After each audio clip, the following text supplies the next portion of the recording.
Morning, church.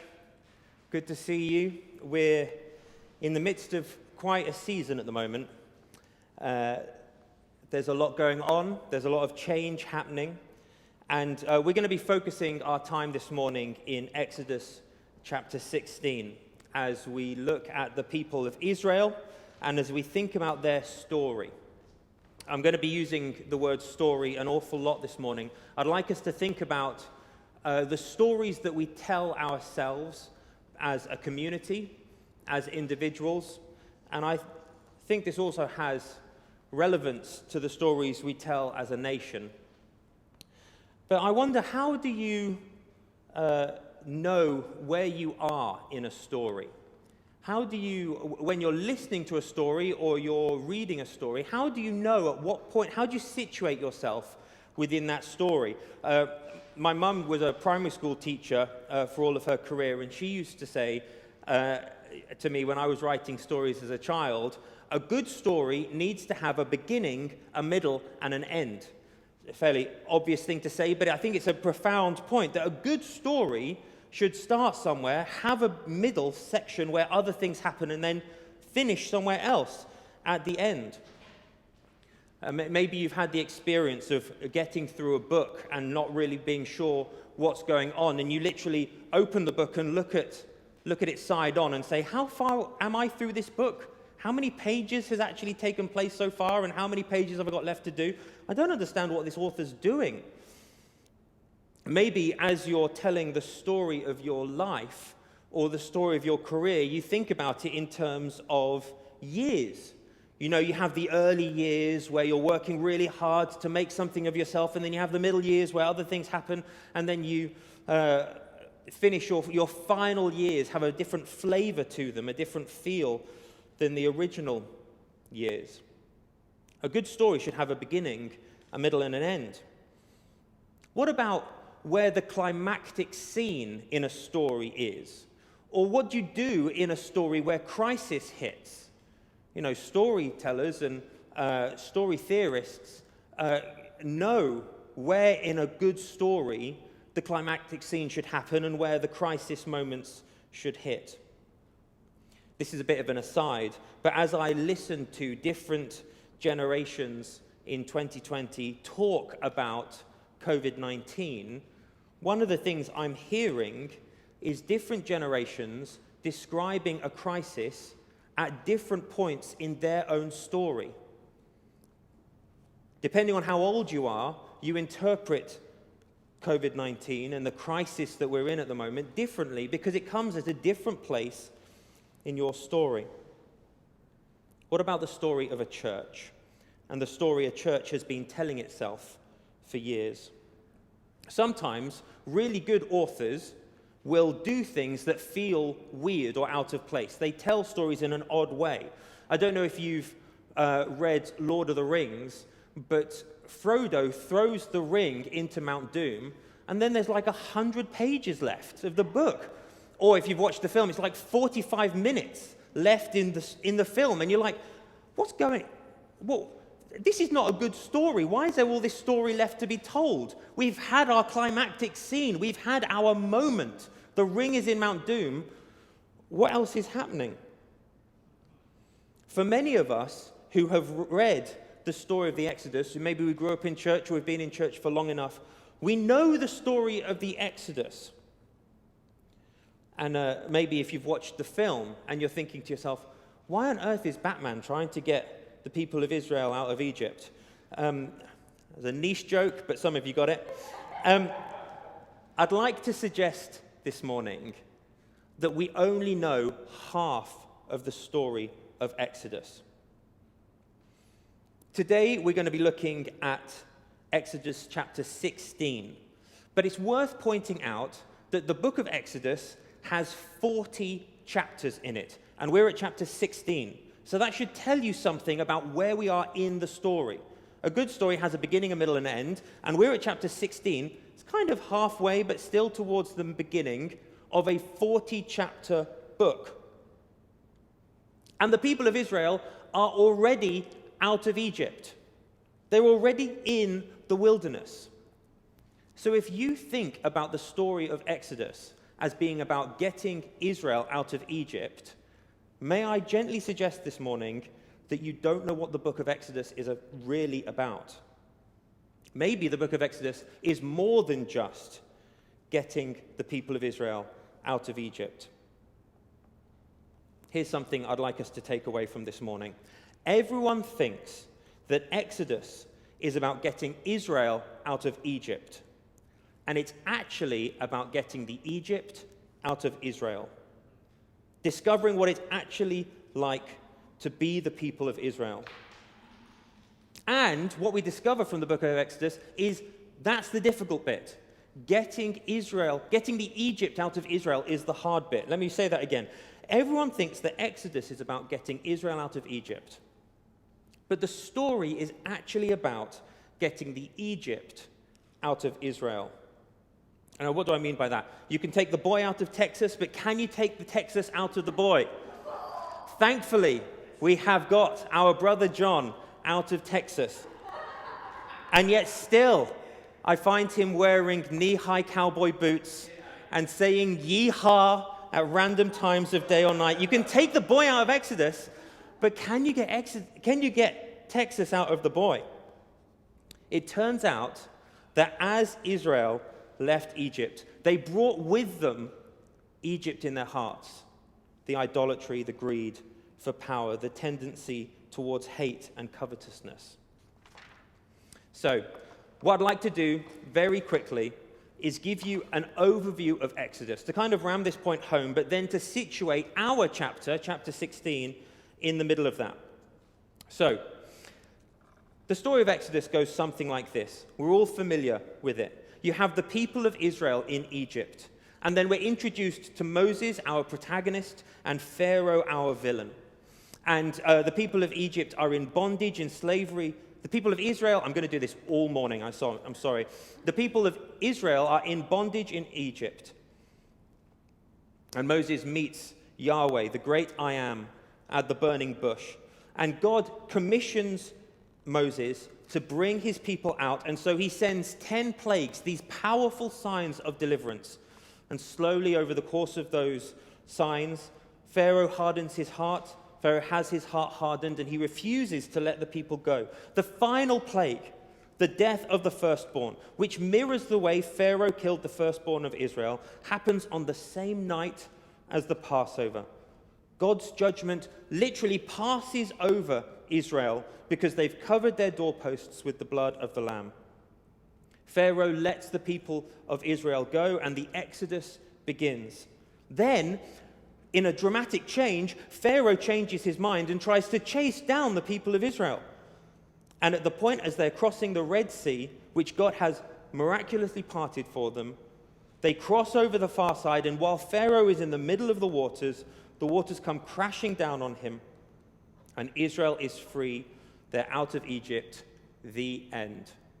Climactic moment, story drawn to an end. That's the first 15 chapters of a 40-chapter book. So the question I hope you're asking at home is, what happens in the rest of the book? The book is split into two halves. You have the Exodus from Egypt, and you have the covenant at Mount Sinai. And then if you're thinking about the covenant of Mount Sinai, two really important things happen at Mount Sinai. First, they're given the law, and then they're taught how to build the tabernacle. By giving the law, what I mean is that God teaches Israel how to live his way with Yahweh as their king. And by what I mean by building of the tabernacle is God gives Israel his presence. He gives them his glory so that he will go with them wherever they are. It turns out that if you want to get the Egypt out of Israel, you need to teach people how to live. You need to give them God's presence. And in between these two chunks, the Exodus of Egypt and the covenant at Mount Sinai, we have the first of our 3 chapters today. Chapters 16, 17, and 18. They sit between the two halves of the book, and we're going to focus on chapter 16 at the moment. Do you see now why I think that the book of Exodus is not about getting the people of Israel out of Egypt, but it's about getting the Egypt out of Israel? And it turns out that's the harder thing to do. So, now that we've situated ourselves in chapter 16, we have the story of the gods giving the manna. Israel, maybe like us, feels like they've had their climactic moment. They've had the parting of the Red Sea. They've had the 10 signs of deliverance. They've seen God work in miraculous ways to pull them out of slavery. They think that's the end of the story. Job done. The ring is in the fire. We can all go home now, Frodo. And they find themselves in the wilderness. They find themselves not where they wanted to be. This is not how the story's supposed to end. And so they start grumbling about it. Remember the good old days? Remember how great it was in Egypt? They start misremembering the past. It becomes the glory years. And in these 3 chapters, 16, 17, and 18, God provides for his people in the wilderness. Firstly, he provides bread from heaven. And then in chapter 17, he provides water from the rock. And then in chapter 18, he provides wisdom for healthy community leadership. Bread from heaven, water from the rock, wisdom for healthy community leadership. So God provides for his people in the wilderness. This story of God providing manna is a fascinating story, and because of the way I've structured today's sermon, we don't have time to go into all the details, but I'd like to just draw out 3 things. Firstly, in verse 15. Verse 15 says this: when the Israelites saw it, as in the stuff on the ground that God had put there for them to eat, they said to one another, "What is it?" For they did not know what it was. Moses said to them, "It is the bread that the Lord has given you to eat." Now that phrase, "what is it?" in ancient Hebrew, not biblical Hebrew, but ancient Hebrew, there's a story to be told there, but I can't get into it now. In ancient Hebrew, the phrase, "what is it?" is pronounced manna. And so the word for this bread that God had provided for them became the phrase, "What is this stuff? What is it?" There was something about God's miraculous provision of bread that they could not understand to such a degree that that became the name for it. They called this stuff, "We don't know what this is. We just know God's providing it. We don't understand it, but we know that God is sustaining us through this season." So I'd like to suggest to you this morning that you should not be surprised if during this season you find your needs met in unexplainable ways. That God will provide, what is this? Moments of provision. And I'd ask that you would be on the lookout for those moments and that you would tell us when they happen. Tell us about your, what is this? Moments, the moments that God provides in the wilderness. Secondly, verse 23. Verse 23 says this: "This is what the Lord has commanded. Tomorrow is a day of solemn rest, a holy Sabbath to the Lord. Bake what you want to bake and boil what you want to boil, and all that is left over put aside to be kept until morning." Now, probably, as you heard this passage being read, you went, "Oh yeah, Sabbath, we know about Sabbath." But this is the second time, this is the first time that the word Sabbath is used in the Bible, and it's the second time since Genesis chapter 2 that we have the idea of resting on the 7th day. This is actually before God has even given the law to the people where they're told to take a Sabbath rest. Again, that's complicated. We don't have time to get into it, and actually it doesn't really matter. The point is, in the wilderness, God will provide us with rest. God provides us with rest in the wilderness.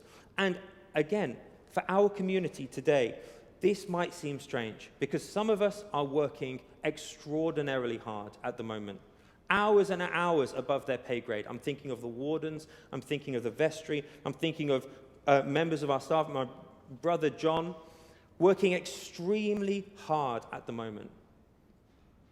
And somehow, the Bible says, Exodus 16 points to the fact that in the wilderness, God can give us rest. God can provide more than we need of this what is it stuff so that we can actually have rest in this season.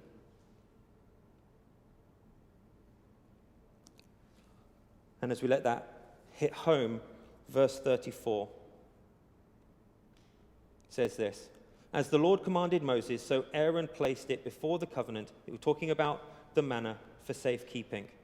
Moses has said to Aaron, take a jar and put an omer of manna in it and place it before the Lord to be kept throughout your generations. And so Aaron did what Moses commanded.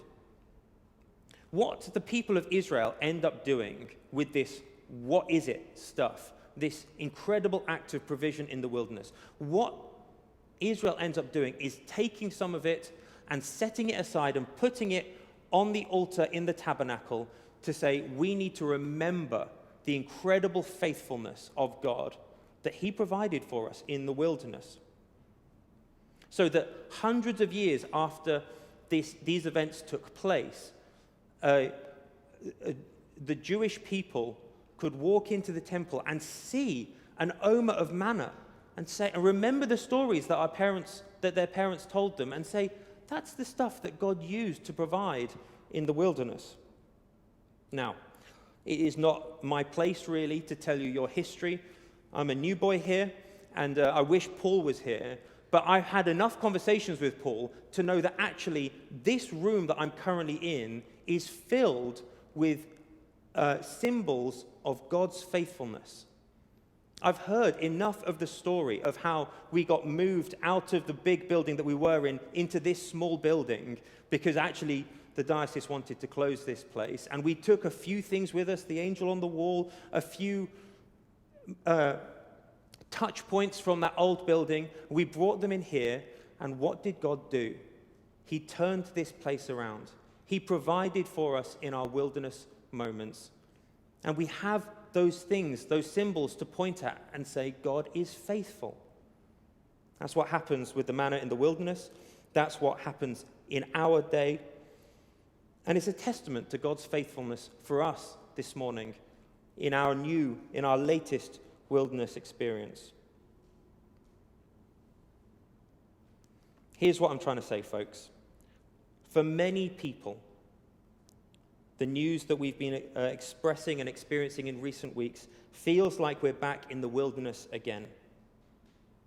I thought our story was supposed to be different. Haven't we had our climactic scene? Haven't we been in the wilderness and then we came out of it? The story's over. The job is done. We've had that moment of success. My dear friends, it is in the wilderness that God will sustain us. He will give us rest. God will show himself to be faithful to us. We don't know the story that God is trying to teach us, the story that God has us in right now. The people of Israel didn't know what story they were in.